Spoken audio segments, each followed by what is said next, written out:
Hey everybody, my name is Dave Matfield, and I'm the Creative Director of Presentation Design at Verdana Bold. Today we're going to look at 3 ways to make a data slide more scannable and tell a stronger story. We're going to start by making sure that we're using the right chart to tell the story. Then, we're going to look at how the data is expressed and visualized, making sure that it's streamlined in a way that's easy to understand. And lastly, we're going to add context and make sure the stakes are clear by providing a summary of the data. Okay, here's the slide we're going to look at today. As usual, I like to take a look at the title and see what it can tell me. Most mail segments have declined. This title is pretty light on details. What kind of segments are we talking about? Well, after hunting around the slide, I can confirm that we're talking about the United States Postal Service. And declined in what exactly also kind of took me a minute to find. I can see that the total was $187 billion. So I'm guessing we're talking about mail segments have declined in revenue. The next thing I'd like to know is when. And if I hunt around a little further, I can see that the change happened between 2020 and 2022. So before we even go any further and examine the infographic, I want to change the title. Most USPS mail segments have declined in revenue 2020 to 2022. At first glance, I can see that this is a matrix-style bar chart, where the size of each box is meant to be proportionate to the size of the segment. I notice that they're measuring the segments in terms of volume on the x-axis, and percentage revenue along the y-axis. I did a little bit of research, and I found out that for the United States Post Office, the percentage volume does not necessarily correlate with the percentage revenue. Meaning if we plot the width of these boxes by volume and the height by revenue, we're going to get skewed results. Based on the updated title, the focus of this infographic is going to be revenue.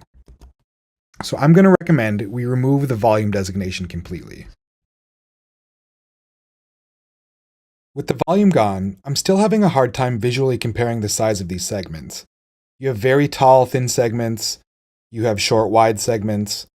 Nothing about the way this is laid out lends itself to an easy visual comparison. I'm starting to question whether a matrix-style bar chart is right at all. We might get more bang for our buck with a very basic bar chart. With a basic bar chart, the columns are going to be the same width, and it's easy to compare the size of the values just by the height alone. So when it comes time to redesigning this infographic, I'm going to keep that in mind.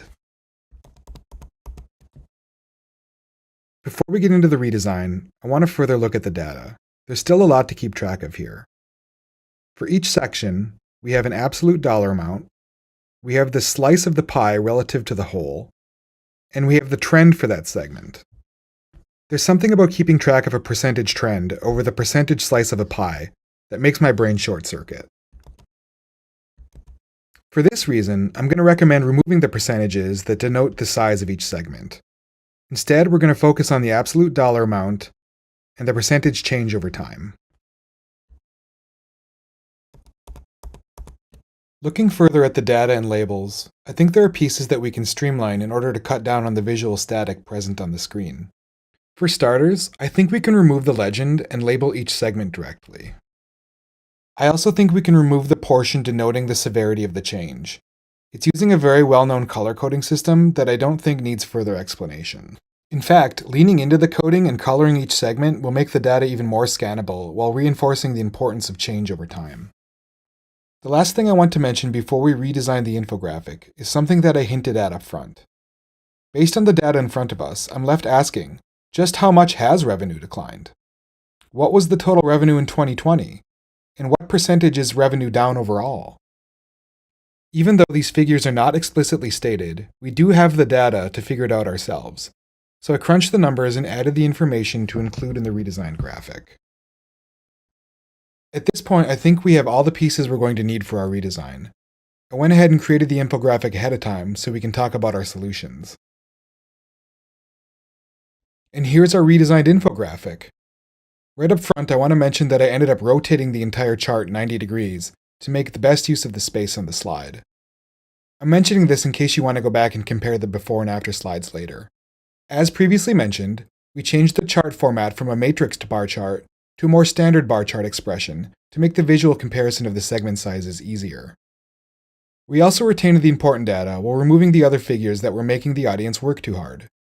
In addition, we leaned into the color coding to make the trend of each segment super easy to scan.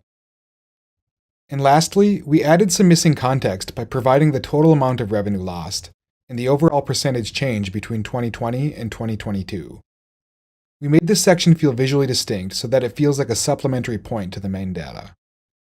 Let's recap what we just did. To make this data viz more scannable, we refined the infographic in 3 ways. We chose the right chart by switching to a format simpler to understand. We simplified the data by streamlining the labels and focusing up the color coding. And we summarized the key data points to give context and gravity to the infographic. If you found this helpful, give us a thumbs up, and if you haven't already, subscribe to our channel. I wish you the best of luck in taking some of the things we learned here and applying them to your own data visualization. It might take a bit of practice, but I'm confident that you can start creating smarter slides in no time.